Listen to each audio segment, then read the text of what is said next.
팰리세이드는 국내 자동차 시장에 대형 SUV에 대한 수요가 크다는 것을 확인해준 모델입니다. 레저 문화가 성장함에 따라 보다 큰 차를 원하는 아빠들의 욕구를 어느 정도 해소하는 자동차이기도 합니다. 출시 이후 엄청난 판매량을 기록했고요. 지금도 새 차를 받으려면 몇 개월은 기본으로 기다려야 합니다. 이런 인기 모델이기에 내년 상반기에 등장할 부분 변경 모델에 굉장히 관심이 가는데요. 이번 영상에서는 팰리세이드 페이스리프트에 대하여 지금까지 알려진 정보 몇 가지를 이야기해보려 합니다.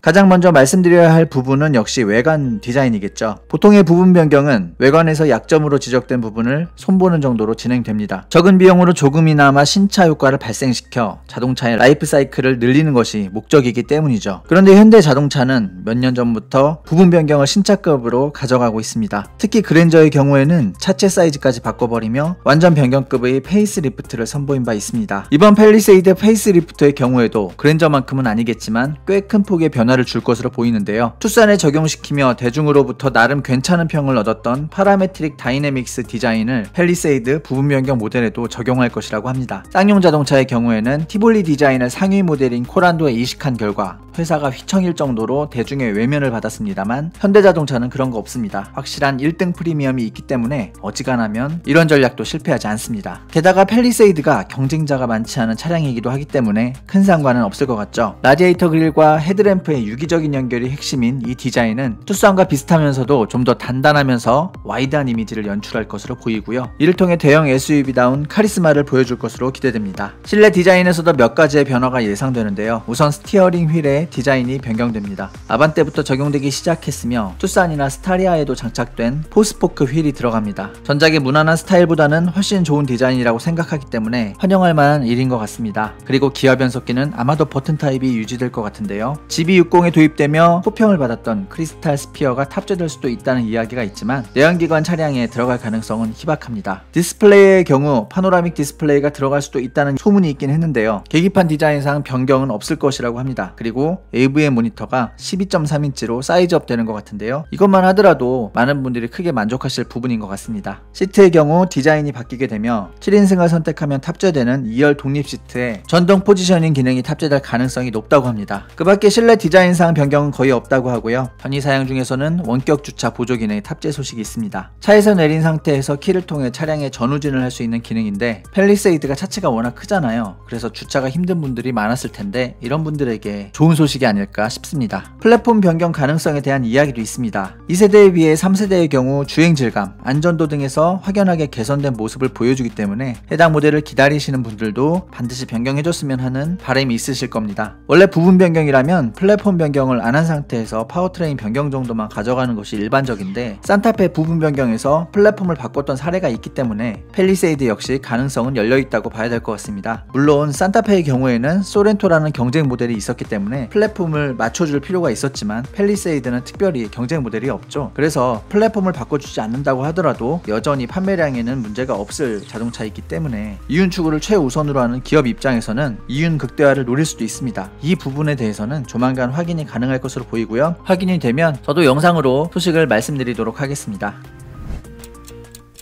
파워트레인에 대해서 좀 말씀드리자면 다소 아쉽게도 하이브리드 시스템의 탑재가 없다는 소식이 있습니다. 카니발도 하이브리드가 들어간다고 하죠. 그래서 이 부분이 좀 아쉽게 느껴집니다. 아마도 2.2 디젤은 그대로 유지될 것 같고요. 3.8 엔진이 3.5 엔진으로 변경될 것 같습니다. 가장 궁금한 것은 뭐니뭐니 해도 가격이겠죠. 현대차 내부에서도 가격을 너무 싸게 책정했다는 반성 아닌 반성이 나올 정도로 가성비 좋은 모델이 바로 팰리세이드였죠. 하지만 여러가지 변화 요인과 더불어 가격 인상 사유가 있기 때문에 이번 부분 변경을 통해 다소간 차값이 오를 것으로 예상이 됩니다. 시장에서는 대략 200만원 정도의 인상폭을 보일 것이라는 전망이 우세한데요. 부분 변경이라는 점을 감안하고 봐도 좀 큰 폭이긴 한데 아까 말씀드린 것처럼 전작의 가격이 좀 낮은 편인데다가 여러 최신 장비들이 새로이 탑재되는 만큼 이 정도 인상은 있을 것 같고요. 물론 더 오를 수도 있습니다. 추가 정보가 나오게 되면 저도 이야기를 이어나가도록 할게요. 이상 영상 마치겠습니다. 구독, 좋아요 부탁드릴게요. 시청 감사합니다.